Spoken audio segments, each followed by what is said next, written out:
اعوذ باللہ من الشیطان الرجیم بسم اللہ الرحمن الرحیم الا بذکر اللہ تطمئن القلوب صدق اللہ العظیم وصدق رسولہ النبی الکریم ان اللہ وملائکتہ یصلون علی النبی یا ایہا الذین آمنوا صلوا علیہ وسلموا تسلیما اللہم صل علی سیدنا و مولانا محمد معدن الجود والکرم وآلہ وصحبہ وبارک وسلم۔ تمام تعریفیں حمد و ثنا اللہ تعالی جل جلالہ کے لیے۔ زاں بعد درود و سلام نبی اکرم نور مجسم شفیع معظم احمد مجتبی جناب حضرت محمد مصطفیٰ صلی اللہ تعالی علیہ وسلم کی ذات والا صفات کے لیے حمد و صلات کے بعد قرآن مجید نے ارشاد فرمایا الا بذکر اللہ تطمئن القلوب، فرمایا خبردار ہو جاؤ اللہ کے ذکر میں ہی دلوں کا اطمینان ہے، اللہ کے ذکر میں دلوں کا چین ہے۔ لوگ بہت سارا مال، بہت ساری دولت، بہت ساری عقل اور بہت سارا شعور ہونے کے باوجود بے سکون ہیں۔ جس چیز نے زمانے کو تکلیف میں مبتلا کر دیا ہے اور جو چیز ڈھونڈنے سے نہیں ملتی وہ اطمینان ہے، وہ قرار ہے۔ لوگ بھیک مانگتے ہیں، منت کرتے ہیں، دہائی دیتے ہیں کہ کہیں سے سکون کی دولت مل جائے، لیکن وہ میسر نہیں آ رہی۔ بڑے بڑے لوگ ہیں اور میں عرض کر چکا ہوں کہ مالدار بھی ہیں اور عقل مند بھی ہیں، باشعور ہیں، پڑھے لکھے ہیں، پر قلبی سکون، راحت، اطمینان، چین انہیں میسر نہیں آ رہا۔ راتیں جاگ کر گزر جاتی ہیں، دن آزمائش میں بیت جاتا ہے۔ وہ کبھی اس کے لیے ٹھنڈے علاقوں کا سفر کرتے ہیں، کبھی دوستوں کی مجلسوں میں جا کر کے بیٹھتے ہیں، کبھی گھر سے دور اکیلے میں تنہائی میں وقت گزارنے کی کوشش کرتے ہیں، لیکن دولت سکون ناپید ہوتی ہے، میسر نہیں آتی۔ عرش کا رب فرماتا ہے کیوں تو بھٹکتا پھرتا ہے، کیوں دائیں بائیں جاتا ہے؟ چپ کر کے مسجد آ جا اور لوگوں سے بچ کے تنہائی میں میرا ذکر کر، اللہ ملے گا کیا؟ فرمایا اعلیٰ بذکر اللہ تطمئن القلوب، میں تیرے بے چین دل کو چین عطا کر دوں گا۔ وہ تیرا تڑپتا اور پھڑکتا ہوا مزاج، اسے میں سکون کی دولت دوں گا۔ یہ تجھے کہیں اور نہیں ملے گا، یہ میری یاد میں ملے گا۔ یہ چین، قرار، سکون تجھے یہی میسر آئے گا۔ اطمینان قلبی زندگی کا حسن ہے بھائی، دولت سکون اصل ہے۔ بڑے ٹھنڈے کمرے میں کچھ لوگوں کو نیند نہیں آتی، اور دادا صاحب رحمۃ اللہ علیہ آپ جائیں تو دونوں سڑکوں کے بیچ جو فٹ پاتھ ہے نا، اس پہ بھی کچھ لوگ سوئے ہوتے ہیں۔ ادھر سے بھی گاڑیاں گزرتی ہیں، ادھر سے بھی گاڑیاں گزرتی ہیں، لیکن بس نیند ہے نا، اللہ کا فضل ہے، اس نے دے دی ہے، آنے والوں کو آ گئی ہے۔ اطمینان قلبی، میرا معاشرہ بے سکون ہے، بے قرار ہے۔ مجھے کچھ لوگ کہتے ہیں جی میں آج کل بڑا بور ہو رہا ہوں، تو میں کہتا ہوں یار ہمیں تو ٹائم ہی نہیں ملا آج تک بور ہونے کا، نہیں وقت ہی نہیں اتنا میسر آیا، کون سا ٹائم نکالے جس میں بندہ بور ہو؟ وہ تو ہے کہ انسان کچھ فارغ ہو، کہیں اس کے پاس گنجائش ہو تو بور بھی ہو لے۔ کیسے بور ہو لیتے ہو؟ یہ کیا ہوتا ہے بور ہونا؟ زندگی میں اتنا وقت ہی کہاں ہے کہ انسان بور ہوتا پھرے اور یہ تصور بناتا پھرے کہ میں بڑی آزمائش میں ہوں، تو میں بڑے بور ہو رہا ہوں، تو میں بڑی تکلیف میں ہوں۔ تو وقت بہت زیادہ ہے ہمارے پاس، لایانی کاموں میں ضائع بڑا ہوتا ہے، تو ہم بور ہوتے ہیں، پریشان ہوتے ہیں۔ اللہ فرماتے ہیں کہ جو میری یاد ہے نا، لیکن اس کا بھی ایک طریقہ ہے یاد کا، اس طریقے سے اگر میرے رسول کریم علیہ السلام نے فرمایا اللہ کا ذکر اس طرح کرنا کہ دیکھنے والا تمہیں دیوانہ سمجھے۔ لوگ سمجھیں کہ کوئی مجنون ہے، کوئی جنونی ہے، کوئی پاگل ہے۔ یہاں اللہ تعالیٰ معاف کرے، آپ ذکر کی مجلس چھیڑیں، آپ نعت شریف کی مجلس چھیڑیں تو بہت سارے لوگ پروفیسر بن جاتے ہیں، وہ ساری نہیں ہلاتے، ان کی زبان ہی حرکت میں نہیں آتی۔ حالانکہ رب کریم کا ذکر اس طرح کرو کہ دیکھنے والا تمہیں دیوانہ سمجھے، کہیں اور کھونے کی ضرورت ہی نہیں۔ میرے حبیب گویا ہمیں فرماتے ہیں تو رب کے ذکر میں اس طرح کھو جا کہ تجھے دنیا کا خیال ہی نہ رہے، تجھے پھر دنیا کی ہوش نہ رہے۔ لیکن اگر نماز میں بھی خیال غیر آئے، ذکر میں بھی توجہ کہیں اور ہو، زندگی میں وہ عجیب لمحہ تھا، وہ میرے ساتھ تھا اور میں تنہا تھا۔ اگر ماحول یہ ہو کہ آپ کہیں جسم کے ساتھ تو موجود ہوں، روح موجود نہ ہو، تو پھر لذت ذکر بھی میسر نہیں آتی، پھر کیف نہیں حاصل ہوتا۔ یاد رکھیں کہ اس طرح کھو کے رب کی یاد کہاں سے کیف آئے؟ الجھ ہی بڑا گئے ہیں۔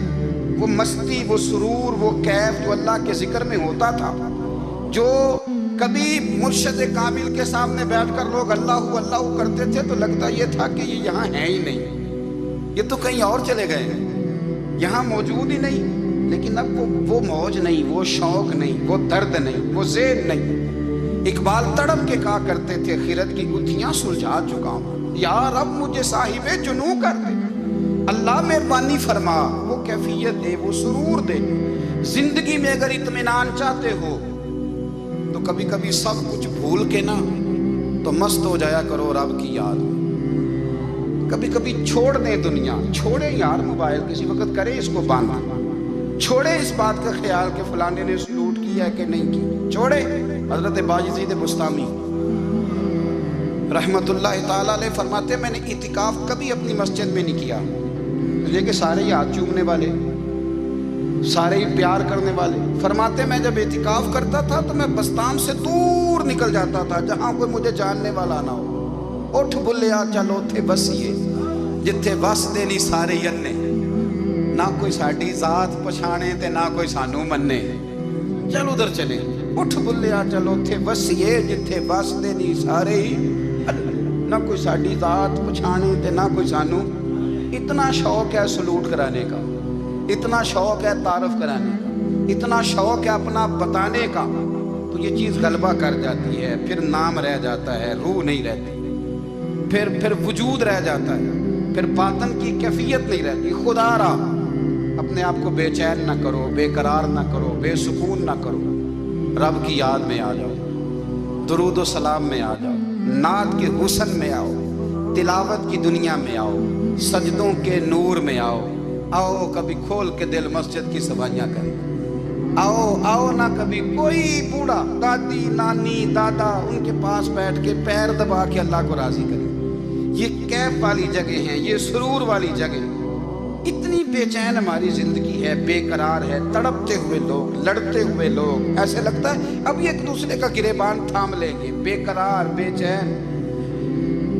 کسی کو انتظار کا کہا جائے نا کہ 10-20 منٹ کسی کا انتظار کرو تو بعض لوگ مجھے ایسے لگتا ہے جیسے ان کا کلیجہ پھٹ جائے گا، ڈاکٹر کے انتظار میں بیٹھے ہیں تو بڑے پریشان ہیں۔ کسی کو ملنے گئے ہیں کو آدھا گھنٹہ بیٹھنا پڑ گیا تو بڑی دقت میں ہے۔ اپنے آپ کو سکون دیں۔ آپ یقین کریں بڑا مزہ آتا ہے، کبھی کسی کا انتظار کرنا پڑے تو 2-4 تسبیح درود شریف پڑھی جاتی ہے، یعنی ذوق بن جاتا ہے کہ چلو اللہ نے موقع دیا ہے، کوئی سرکار کو یاد کر لیں، تنہائی مل گئی۔ ہمارا مزاج جس سختی کا شکار ہے، وہ سختی آہستہ آہستہ ہمیں زیادہ آزمائش میں ڈال رہی۔ تو میرے بھائی زندگی میں اطمینان حسن ہے، اور وہ سب سے زیادہ اللہ کی یاد میں ملتا ہے، وہ سب سے زیادہ رب کریم کے ذکر میں، سب سے زیادہ جو چاہتا ہے نا دل ٹھنڈا رہے، زبان میٹھی رہے، وہ مدینے والے محبوب پہ درود و سلام پڑھا کرے، وہ حضور پہ درود و سلام پڑھا کرے، زبان میٹھی رہے گی۔ میرا ذاتی تجربہ ہے کہ جو آدمی اپنے اخلاق سنوارنا چاہے وہ حضور پہ درود شریف پڑھے، جو اپنے اخلاق سنوارنا چاہے، طبیعت کو ٹھنڈا رکھنا چاہے، وہ درود شریف پڑھے، اس کا دل سکون میں آئے گا۔ کچھ کام اور ہیں زندگی میں اطمینان کے لیے، ان کا ہونا بھی بڑا ضروری ہے۔ سب سے پہلے اگر آپ چاہتے ہیں نا زندگی میں سکون ہو تو حقیقتوں کا سامنا کرنا سیکھیں، آپ جو ہیں وہ رہنا سیکھیں، جو آپ نہیں ہیں وہ بننے کی کوشش نہ کریں۔ حقیقت کا سامنا کرو گے تو زندگی اطمینان میں آ جائے. ہم نے نا بہانے بنا لیے ہیں، ہیلے بنا لیے، جھوٹ کے سہارے اپنے آپ کو اونچا کر لیا. ایک آدمی سے کہا جاتا ہے تو رشوت نہ لے، تو کہتا ہے میں غریبوں سے نہیں لیتا. تو میرا سوال یہ ہے کہ امیروں کا حساب لینے کی اللہ نے تیری ڈیوٹی لگائی ہے، تیرے ذمہ لگایا ہے کہ تو امیروں کا حساب کر. تمہیں کیا ضرورت پڑی؟ ہم نا بہانہ کرتے ہیں، رشوت لینے والے کا الگ بہانہ ہے اور سفارش والے کا الگ بہانہ ہے. حقیقت کا سامنا کریں، حقیقت کا. جو میرے ذمہ داریاں ہیں وہ میں نے پوری کرنی، جو آپ کی ذمہ داریاں ہیں وہ آپ جان نہ چھڑائیں، حقیقت پسند بنے. میرے رسول کریم پھر پڑھیے درود شریف صلی اللہ تعالی علیہ وسلم. حضور صلی اللہ علیہ وسلم نے فرمایا کہ میری بیٹی سیدہ فاطمہ الزہرا رضی اللہ تعالی عنہا صرف جنتی نہیں، جنتی عورتوں کی سردار ہے. لیکن حضور نے یہ بھی فرمایا کہ فاطمہ یہ خیال رکھنا اگر اللہ نے حساب پوچھا تو حساب تم نے خود دینا ہے. حقیقت کی طرف توجہ کرائی حضور نے. وہ صرف جنتی نہیں، جنتی عورتوں کی سردار ہیں، پر حقیقت کی جانب توجہ. میں حقیقت یہ ہے کہ اگر مالک نے حساب پوچھا تو اس کی تیاری بھی کرنی ہے. دیکھیں نا، ہمیں کچھ یقین نہیں. اللہ معاف کرے کہ ہمارا حساب کیسا ہوگا، لیکن کتنے آزاد ہیں. یعنی بڑی دلیری سے بندے کہتے ہیں فجر نہیں پڑھتا جی، 3 پڑھتا ہوں جی، شاہ رہ جاتی ہے جی، کپڑے صاف، بڑی دلیری سے.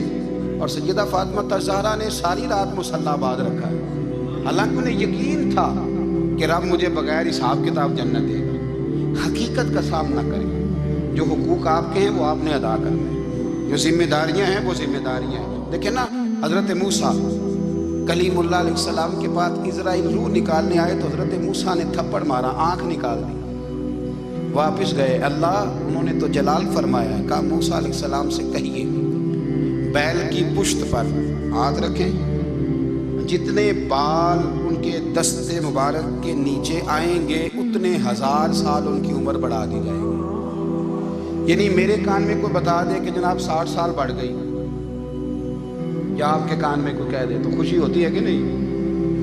لیکن یہ حقیقت پسندی نہیں، اس لیے کہ 60 بھی گزر جائیں گے، 70 بھی. یہ حقیقت نہیں. حضرت موسیٰ کلیم، چلے میں مثال دیتا ہوں، سمجھ لیں 10 بال، حالانکہ بہت زیادہ آتے ہوں گے، 10 بال اگر حضرت موسیٰ کے ہاتھ کے نیچے آئے تو 10,000 سال تو عمر بڑھ گئی نا. 10 یعنی 10 سال نہیں، 10 100 نہیں، 10 بہت زیادہ تھی نا. حضرت موسیٰ کلیم اللہ علیہ السلام سے آ کے عرض کیا گیا حضور بیل کی پشت پر ہاتھ رکھیں، جتنے آپ کے ہاتھ کے نیچے بال آئیں گے اتنے 1000 سال عمر بڑھ جائے گی. تو حضرت موسیٰ نے حقیقت پسندی والی بات کی. فرمایا پھر کیا ہوگا؟ 10,000 سال کے بعد پھر کیا ہوگا؟ کہ حضور جانا تو پھر بھی ہے. فرمایا پھر ابھی چلتے ہیں. اگر جانا ہے نا، جانا ہے تو پھر، اگر جانا ہے تو پھر ابھی. اور سجنوں اگر نماز پڑھنی ہے تو ابھی کیوں نہیں؟ اگر داڑھی رکھنی ہے تو پھر رمضان کا انتظار کیوں کریں؟ ابھی کیوں نہیں؟ اگر سچ بولنا ہے تو پھر، اگر رزق حلال کھانا ہے تو پھر انتظار کا ہے گا.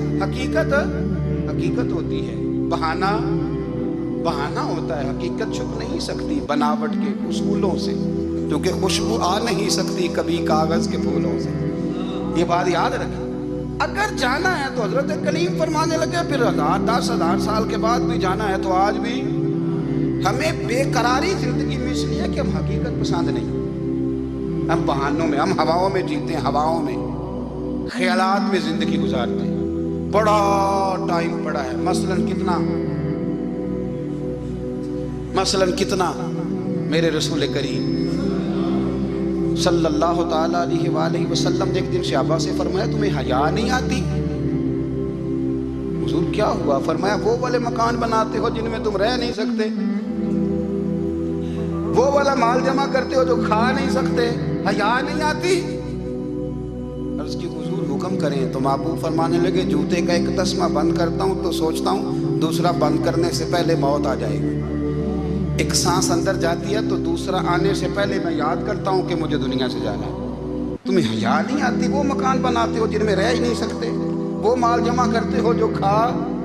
حقیقت پسند نہیں بھائی. ہم بہت سارے لوگ ہیں بڑی باتیں سناتے ہیں، بڑی میں کہتا ہوں اصل میں نا زیادہ باتیں سنا کے نا بیچارہ اپنے آپ کو مطمئن کرنا چاہتا ہے، اصل بات یہ ہے کہ اندر سے نا ہلا ہوا ہے، کچھ بھی نہیں، بڑا زیادہ ہنستا ہے اور مجھے لگتا ہے کہ کوئی گہرا زخم چھپا رہا ہے۔ اس لیے ملمس سازی، حقیقت پسند بنو، حقیقت پسند۔ یاد رکھنا، من ترک صلاۃ متعمدا فقد کفر، میرے رسول نے حقیقت بیان کی، فرمایا جس نے ایک نماز بھی جان بوجھ کے چھوڑی اس نے رب کے رب ہونے کا انکار کیا، اس نے کفران نعمت کیا۔ یہ حقیقت ہے، کوئی کلیریفیکیشن نہیں، کوئی وضاحت نہیں۔ جو نماز نہیں پڑھتا جھوٹ بولتا ہے، غلط بیانی کرتا ہے۔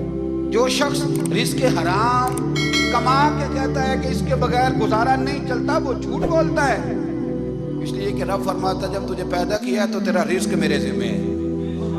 اللہ فرماتا ہے کہ لا یکلف اللہ نفسا الا وسعها، میں کسی پر وہ بوجھ نہیں ڈالتا جو اٹھا نہ سکے۔ نماز فرض کیا، اس کا مطلب ہے ہم پڑھنے کے قابل ہیں، اس نے ہمارے ذمہ داریاں لگائی ہیں، تو مطلب یہ ہے کہ ہم ذمہ داریاں ادا کرنے کے قابل ہیں، ورنہ وہ کہتا ہے میں وہ بوجھ ڈالتا ہی نہیں جو تجھ سے اٹھایا نہ جائے۔ اگر چاہتے ہو کہ زندگی میں اطمینان ملے تو خدا را حقیقت پسندوں والی زندگی گزارو۔ یہ فضاؤں میں زندہ رہنا، ہواؤں میں، اللہ بڑا معاف کرنے والا ہے، اللہ بڑا کریم ہے، معاف کر دے گا، تو بھئی یہ بات صحابہ کو بھی پتا تھی، یہ اہل بیت کو بھی خبر تھی، تو وہ تو ایک ایک بات کا لحاظ کرتے تھے۔ یہ غوث اعظم کو بھی پتا تھی، یہ ان کے والد کو بھی پتا تھی، جنہوں نے کسی کا ایک سیب کھا لیا تھا تو 12 سال اس کے گھر میں نوکری کرتے رہے، انہیں نہیں پتا تھا اللہ بڑا کریم ہے، معاف کر دے گا، ایک سیب ہی ہے نا۔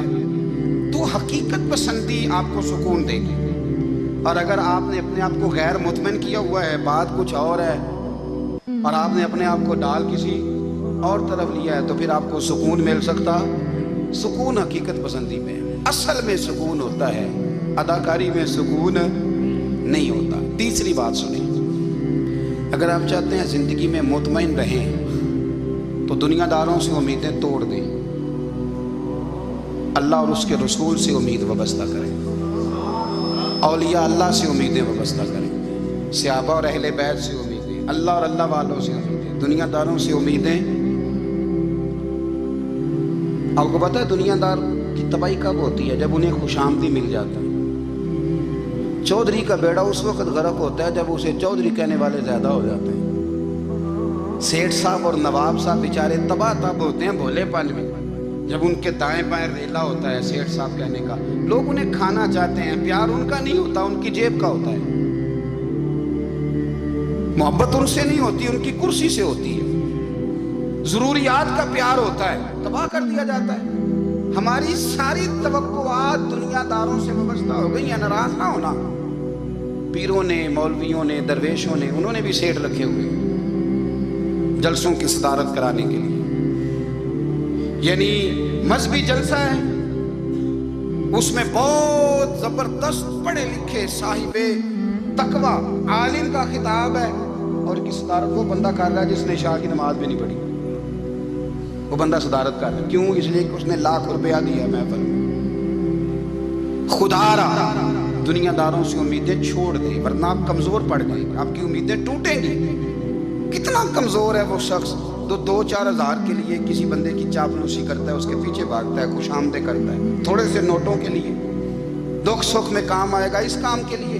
میرے رسول کریم علیہ السلام نے فرمایا جس نے بندوں کو راضی کرتے کرتے رب کو ناراض کر دیا، اس کی دنیا بھی گئی اور آخرت بھی گئی، اور فرمایا جس نے بندوں کی پرواہ نہیں کی اللہ کو راضی کیا، فرمایا اگر رب راضی ہو گیا تو لوگوں کے دلوں میں بھی محبت پیدا فرما دے گا۔ کیا ضرورت ہے خوشامد کرنا دنیا داروں کی، سیٹوں کی، نوابوں کی، چاپلو۔ اور میں آپ کو ایک بات بتاؤں، ہوتا پتہ کیا ہے، یہ جو حب جا اور حب با ہوتی ہے نا، اس سے پیٹ نہیں بھرتا۔ آپ کو اگر خوشامد کرنی ہے تو پھر آپ کو ساری زندگی کرنی ہے۔ پھر ان کو بھی پتہ ہوتا ہے کہ تعلق کس بنیاد پر ہے، اس میں کبھی بھی خلوص پیدا نہیں ہوتا، آپ بے چین رہتے ہیں، بے قرار رہتے ہیں، آپ کو تکلیف رہتی ہے ہمیشہ۔ کبھی بھی دنیا داروں سے امیدیں وابستہ نہ کریں۔ ایک بات سنیں بڑی شاندار، امام غزالی نے لکھی ہے۔ امام غزالی فرماتے ہیں کہ ہارون الرشید نہ حج کر کے واپس آیا بغداد میں، تو کونے میں حضرت بہلول دانا بیٹھے تھے، رش بہت تھا، مجمع بڑا تھا، حضرت بہلول دنا بھی سڑک کے کنارے بیٹھے تھے تو سپاہی کہنے لگے یہاں سے اٹھ جاؤ، فرمانے لگے ہارون رشید کی زمین نہیں، زمین میرے رب کی ہے، میں کیوں اٹھوں؟ وہ قریب سے گزرا تو سلام لی، تو آپ نے اس کا پروٹوکول دیکھا تو فرمانے لگے ہارون رشید تجھ سے تگڑے تگڑے موٹے موٹے پروٹوکول میں نے لوگوں کے دیکھے ہیں، اور یہ جو تیرے دائیں بائیں آج تیرے نعرے لگا رہے ہیں یہ پہلے ان لوگوں کے نعرے لگایا کرتے تھے، اور تھوڑا وقت گزرنے دے، جو تیرے بعد آئے گا نا یہ سارے پھر ان کے نعرے بھی لگائیں گے۔ تو جھوٹ کی دنیا میں زندہ ہے، ان سے تو نے امیدیں وابستہ کی ہیں، یہ کل اس کے نعرے لگائیں گے۔ اس کے دل پہ بڑا اثر ہوا، گھوڑے سے اتر آیا، آگے کہنے لگا حضور آپ نے مجھے بڑی اچھی نصیحت کی ہے، میرا دل بڑا ٹھنڈا ہوا ہے، میں نے سنا ہے آپ مقروض ہیں، کچھ لوگوں کا قرض، تو مجھے کوئی حکم ہی کر دیں۔ آپ ہنسنے لگے، فرمانے لگے یار تو بڑا ہی بیوقوف ہے، بڑا ہی بیوقوف ہے تو، میں تجھے نصیحت کر رہا ہوں تو مجھے الجھا رہا ہے، حضور کوئی حکم کر دیں۔ کیا خوبصورت انداز ہے رب کریم کے بندوں کا۔ حضرت بہلول دانا فرمانے لگے تیرا رب کون ہے؟ کہا اللہ، تو فرمایا میرا کون ہے؟ کہا اللہ۔ فرمانے لگے یہ تو نہیں نہ ہو سکتا کہ اللہ ہارون رشید کو دیتا رہے اور بہلول دانا کو بھول ہی جائے، یہ تو نہیں نہ ہو سکتا کہ ہارون رشید کو دیتا رہے اور بہلول دانا کو بھول جائے۔ فرمایا اس کا دل، اس کا ارادہ ہوا، ارادہ قدرت ہوا کہ بہلول مقروض رہنا چاہیے، تو اگر رب مجھے رکھنا چاہتا ہے، دکھ قبول محمد بخشا راضی رہن پیارے، اگر وہ چاہتا ہے میں مقروض رہوں تو میں بھی چاہتا ہوں کہ میں مقروض ہی رہوں، یہ تو نہیں نہ ہو سکتا کہ تجھے دے اور مجھے نہ دے۔ فرمایا میری تجھ سے کوئی امید نہیں، مجھے جب بھی دے گا میرا رب بھی دے گا، اور وہ دے گا تو پھر انشاءاللہ خزانے کھول کے دے گا۔ دنیا داروں سے امیدیں وابستہ کرنا، لوگوں کے پیچھے، یہ چھوڑ دیں، آپ بے چین رہیں گے، بے قرار رہیں گے۔ اللہ والوں سے ضرور امیدیں وابستہ کریں، اس لیے کہ ان کے پاس جو کچھ ہوتا ہے وہ دراصل رب کا ہی ہوتا ہے، لیکن سیٹھوں سے، نوابوں سے، سیاستدانوں سے باز آ جائیں، ہماری بڑی امیدیں وابستہ ہیں۔ میں اکثر کہتا ہوں جتنے پھیرے نوکری کے لیے دنیا دار کے دروازے پہ لگائے ہیں نا، اس سے کم دفعہ مسجد میں نفل پڑے ہوتے تو رب اتنی بڑی مہربانی فرما دیتا۔ تیسری بات یہ یاد رکھیں، اگر سکون لینا چاہتے ہیں نا، اگر سکون لینا چاہتے ہو نا تو لوگوں کو ڈسکس کرنا بند کر دو۔ کس کو اللہ نے کتنے پیسے دیے ہیں وہ جانے اور اللہ جانے، کس کو اللہ نے کتنی گاڑیاں دی ہیں وہ جانے، اور لوگوں کو ڈسکس کرنا۔ جی یعنی میں ایک جگہ بیٹھا تھا تو ایک صاحب گاڑی والا گزرا، گاڑی میں بیٹھ کے، اس کا پڑوسی تھا، کہندے تھا منہ ہے کار والا، میں کہ وہ تے ہے تاں ہی بیٹھا ہے، تے ہن میں کہ سمجھانا سی نا انہوں، میں کہ توں تے میں حساب لائیے بھی ساڈے کول کوئی نہیں، وہ تے ہے، لیکن نا اللہ نے اسے دی ہے نا، تو اللہ نے چاہا نا وہ کار میں بیٹھے، تو اس نے پھٹے پہ بیٹھ کے یہ تبصرہ کیا کہ منہ ہے کار والا، میں کہ ابھی وہ تے ہے تاں کار ہے تھے۔ اب مجھے اور تجھے اندازہ لگانا چاہیے کہ ہم کیا یہ بحث ہے، یعنی اللہ کو چاہیے تھا معاذ اللہ کے پہلے تجھ سے پوچھتا کہ اسے کار دینی ہے کہ نہیں، کیا مطلب فضول بحث ہے۔ وہ چیز ہمیں اتنا تنگ کرتی ہے، اتنی تکلیف دیتی ہے کہ آپ یقین کریں سارا دن اسی کو ڈسکس کرتے ہیں، سارا دن اس کے پاس گاڑی ہے، اس کے پاس کار ہے، فلانے کا پیسہ 1 نمبر ہے، فلانے کا 2 نمبر ہے، فلانے کا 6 نمبر ہے، اصل بات کے اندر حسد ہے، اس کو نکالو۔ ایک بات کہنے لگا ہوں، اسے یاد رکھنا، میرے اعلیٰ حضرت رحمۃ اللہ علیہ فرمایا کرتے، حسد کرنے والا بندوں پر اعتراض نہیں کرتا، اللہ پر اعتراض کرتا ہے۔ وہ کہتا ہے اللہ اسے کیوں دیا ہے، اتنا کیوں دیا ہے، معاذ اللہ وہ اللہ کی تقسیم پر اعتراض کرتا ہے۔ حسد کرتے ہو بے چین رہو گے، حسد آپ کے دل کو تڑپا کے رکھ دے، چھوڑے۔ اللہ بڑا کریم ہے، جس کو جہاں چاہتا ہے وہاں بٹھا دیتا ہے۔ آپ قطعاً اس بحث میں نہ پڑے کہ اللہ نے کس کو کتنا دیا ہے، کب دیا ہے، کیوں دیا ہے، وہ بڑا بے نیاز ہے۔ حسد آپ کو تباہ کرے گا۔ دنیا میں پہلا گناہ جو ہوا تھا وہ حسد تھا۔ ابلیس نے حضرت آدم سے حسد کیا، کہنے لگا میں بہتر ہوں، سرداری اس کو مل رہی ہے، یہ تو اللہ کو پتہ ہے نا کس کو دینی ہے۔ اور دنیا میں پہلا قتل حسد کی وجہ سے ہوا، حابیل قابیل کے درمیان حسد کا معاملہ تھا، خاتون کا نکاح اس سے کیوں ہو رہا ہے، مجھ سے ہونا چاہیے۔ حسد تباہی کرتا۔ آپ یقین کریں، یعنی دکاندار کے سامنے دوسری دکان پڑتی ہے اور پریشان ہو جاتا ہے، وہ کہتا ہے میرا کیا بنے گا، لا حول ولا قوت الا باللہ۔ یعنی تیرا کا خیال ہے کہ تیرے حصے کی روٹی وہ کھا جائے گا؟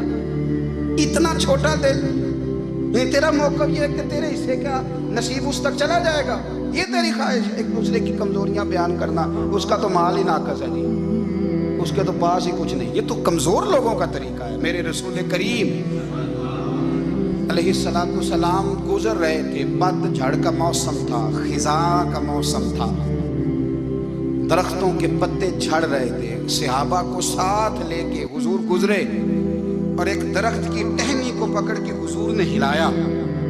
صحابہ فرماتے ہیں کہ چھم چھم اس کے پتے گرے، زمین پر ڈھیر لگ گیا۔ حضور نے فرمایا دیکھا تم نے کیا ہوا؟ حضور ہاں۔ فرمایا کتنی تیزی سے پتے جھڑے ہیں، صرف تنا رہ گیا ہے اور خالی ٹہنیاں رہ گئی ہیں، کوئی حسن بچا ہے؟ حضور نہیں۔ نبی کریم فرمانے لگے جو حسد کرتا ہے نا، اس کی نیکیاں بھی اسی طرح جھڑ جاتی ہیں، اسی طرح۔ اور ایک جگہ حضور فرمانے لگے جس طرح راکھ لکڑی کو آگ کھا جاتی ہے، جس طرح لکڑی کو آگ، جب آگ کھا جائے تو پھر لکڑی کو لکڑی نہیں کہا جاتا، راکھ کہا جاتا ہے، کوئلہ کہا جاتا ہے، اس کی اصل باقی یعنی اسے کھائی جاتی ہے۔ تو حضور علیہ السلام فرمانے لگے جس طرح آگ لکڑی کو کھا جاتی ہے، فرمایا اسی طرح حسد نیکیوں کو کھا جاتا ہے، نیکیاں رہتی نہیں۔ حسد کرنے والے کے پاس نیکیاں یعنی ان کی اصل شکل موجود، کبھی بھی حسد نہیں کرے۔ اللہ کی تقسیم ہے، جس کو چاہے جب چاہے جتنا چاہے عطا کرے۔ اور چوتھی بات میرے بھائی، کبھی بھی بغض نہ پیدا کرے۔ بغض والے لوگ بے سکون رہتے ہیں۔ بہت ساری کمزوریاں ہمارے اندر ہوتی ہیں نا، پھر اللہ ہماری روزی تو نہیں نہ بند فرماتا، یہ تو نہیں کہتا کہ زمین سے نکل جاؤ۔ اگر یہی والا معاملہ ہو جو ہمارا ہے کہ وہ شادی میں اس نے میرے ساتھ برا سلوک کیا تھا، اب ساری زندگی بغض رکھنا ہے۔ اگر یہی معاملہ فرشتے اللہ کی بارگاہ میں کہیں کہ یا اللہ اس نے فلانے دن شراب پی تھی، اب اس کو زمین میں نہیں رہنے دینا، نظام زندگی چلے گا؟ تو اگر اللہ ہمیں معاف کرتا ہے تو ہم بندوں کو معاف کیوں نہیں کرتے؟ آپ یقین کریں اتنی لمبی عداوتیں، اتنا لمبا حسد، اتنا لمبا بغض، اتنا لمبا حدیث میں نے پڑھی، میں حیران رہ گیا۔ میرے نبی کریم علیہ السلام نے فرمایا اپنی بیوی سے کبھی بغض نہ رکھنا، اگر اس کی ایک بات ناپسند ہو تو اسے چھوڑ کے وہ بات دیکھو جو تمہیں پسند ہے۔ میں اس حدیث کو پڑھ کے سوچنے لگا کہ کیا بیوی کا بھی بغض رکھتے ہیں لوگ؟ اب حضور نے کہا ہے تو اس کا مطلب ہے لوگ بیوی کا بغض بھی رکھتے ہیں۔ اب اس پر استدلال کر کے مجھے کہنا پڑے گا کہ سسرال والوں کا بغض بھی رکھتے ہیں، کہنا پڑے گا کہ بھائی کے سسرال والوں سے بھی بغض رکھتے ہیں۔ اس حدیث کی روشنی میں سمجھا کہ لوگ بھابھی کا بغض بھی بغض رکھتے ہیں، بغض، ورنہ عادتیں تو ہماری بھی کئی بری ہوتی ہیں۔ اگر عادات ایک وجہ بنے اختلاف کی تو عادتیں تو ہماری بھی کئی بری ہیں، لیکن ہم اپنی بری عادتوں سمیت اپنے آپ سے پیار کرتے ہیں، اور سامنے والے کی ایک بھی عادت بری ہو تو اس سے بغض رکھتے ہیں۔ بغض نہ پیدا کریں۔ میرے نبی پاک علیہ السلام نے فرمایا کچھ چیزیں تمہارے دین کو مونڈ ڈالیں گی، تباہ کر دیں گی، کاٹ دیں گی۔ حضور کون سی؟ فرمایا حسد، تکبر اور بغض، یہ تمہارے دین کو تباہ کر دیں۔ ہم بے چین اس لیے ہیں کہ ہم نے بہت سارے لوگوں کا بغض پالا ہوا، اور ہر فیلڈ میں سیاستدان نے سیاستدان کا، ذاتیات پر اتر کے بات کرتے ہیں، معزز ترین لوگ، تاجر نے تاجر کا، اللہ ماشاءاللہ بعض جگہ پہ اہل علم بھی ایک دوسرے سے عداوت رکھتے ہیں۔ خدا را دل رب کریم کے آنے کا ٹھکانہ ہے، یہ صاف ہوگا تو اس میں رب رسول کے جلوے ہو، اگر اس میں عداوت ہو، اس میں بغض ہو، اس میں کینہ ہو، نفاق، سنیں میرے رسول کریم حضرت ابو بکر صدیق رضی اللہ تعالیٰ عنہ کہتے ہیں میں رو ہی پڑا۔ مکہ فتح ہوا نا تو اکرمہ بن ابو جہل نے پیغام بھیجا کہ میں نا کلمہ پڑھنے کے لیے آ رہا ہوں۔ بات لمبی ہے، میں موضوع پہ رہنا چاہتا ہوں۔ کہتے ہیں جب وہ آنے لگا نا تو نبی پاک نے ہم سب کو بلایا، ہم حاضر خدمت ہوئے تو حضور فرمانے لگے کہ اس کے باپ نے نا بڑا ظلم کیا ہے ہمارے ساتھ، ابو جہل نے بڑا ستایا ہے، بڑی تکلیف دی ہے۔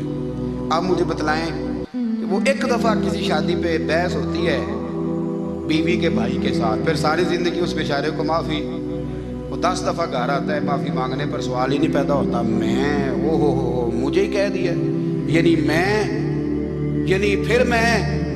مجھے ہی کہہ دیا آپ نے، اور میری شان میں بے ادبی، اور پھر میں معاف کر دوں؟ توبہ توبہ توبہ، یہ کیسے ہو سکتا ہے؟ میری ناک نیچی ہو جائے گی، اور آپ نے مجھے کہہ دیا، سوال ہی نہیں پیدا ہوتا۔ اور یہ رونا میں اکثر ہوتا ہوں کہ شادی والے دن داماد صاحب کا زیادہ دماغ خراب ہوتا ہے۔ جب چھوٹی سالی کی شادی ہوتی ہے نا، اس دن اس کو بخار چڑھتا ہے، اس کو کان میں کہتا ہے تیری عزت نہیں کرتے، اس دن اس کا دماغ خراب ہو جاتا ہے، بچے اٹھا کے نکل آتا ہے، وہ بیچارہ سسر منتیں کر رہا ہوتا ہے کہ تیری مہربانی آ جا، یہ عزت کرا رہا ہے۔ تو میں نے کہا احتجاج کر کے جو عزت کرائی جاتی ہے وہ عزت نہیں ہوتی۔ ہاں یہاں مانگ کے عزت لیتے ہیں لوگ، یا احتجاج کی کوئی عزت ہے؟ آپ کے اندر کمالات اتنے ہوں کہ آپ کی عزت کرنے کو دل چاہے، یعنی مزہ آئے، یعنی لطف آئے، یعنی آپ دور بیٹھے ہوں تو کسی کا دل کرے آپ کو اسٹیج پہ بلانے کے لیے۔ یہ کیا بات ہوئی کہ چھائے جانا اور بھاگ کے آگے جانا؟ ان سے نکلیں۔ اکرمہ بن ابو جہل کلمہ پڑھنے کے ارادے سے آ رہے ہیں، حضور علیہ السلام نے صحابہ کو بلایا، کتنی زیادہ دعوت رکھی جا سکتی تھی معاذ اللہ؟ کب سے وہ چلا تھا ظلم کرنا، اور اس کے بعد اس کا بیٹا شروع ہو گیا۔ کتنی باتیں تھیں جو ناقابل معافی تھیں، پر کریم رسول نے ہمیں بتلایا ہے کہ سکون والی زندگی کہتے کس کو ہے۔ جب سب لوگ جمع ہو گئے تو حضور نے فرمایا بھئی وہ کلمہ پڑھنے آ رہا ہے، اس کے باپ نے ظلم بڑے کیے ہیں، پر میری نصیحت یہ ہے کہ اس کے سامنے اس کے باپ کو برا نہ کہے، خبردار کوئی اس کے سامنے کوئی بات نہ کرے۔ اب وہ کلمہ پڑھنے آ رہا ہے، مطیع ہو کے آ رہا ہے، بان کے آ رہا ہے۔ کہتے ہیں اللہ کے رسول نے نا کافی دیر تک خطبہ دیا، بریفنگ دی، بات سمجھائی۔ جناب صدیق اکبر کہتے ہیں میں رو پڑا۔ ایک صحابی مجھے کہنے لگے تمہیں کیا ہوا؟ تو میں نے کہا میں مصطفیٰ کی رحمت پہ رو رہا ہوں۔ دیکھو کن کے لیے حضور گراؤنڈ بنا رہے ہیں، اے دیکھو کن کے لیے حضور تیاری کر رہے ہیں، جنہوں نے ساری زندگی دشمنی کی۔ خدا رہا یہ اندر سے عداوتیں نکال پھینک دو۔ او بھائی اتنا تو لمبا ٹائم ہی کوئی نہیں، اتنا تو وقت ہی کوئی نہیں، اس کو صاف رکھو۔ بندہ کوئی کر بھی گیا تو کوئی حرج نہیں، چنگی مندی سجنا کولوں 100 واری ہو جاندی، یار یاراں دا گلا نہیں کردے۔ اصل پریت یار یاراں دا جڑا گلا کردا جے یار نہیں ہوندا۔ ہاں پکی بات، پکی پیڑی۔ میرا ایک سنگی مجھے آ کے کہنے لگا فلانی جگہ بندہ کی بات کر رہا تھا، میں کہ تو ہوتے ہی سے سوندا سے تم ہی نال ہی سے، میرا تو سجن باس ہو ہی نہیں سکتا۔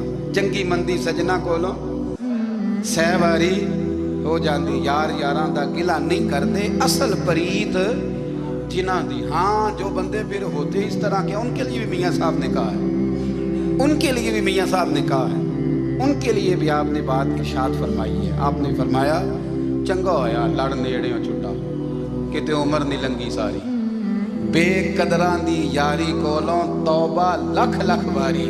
او چنگا ہویا لڑ نیڑیوں چھٹا، کتے عمر نہیں لنگی ساری۔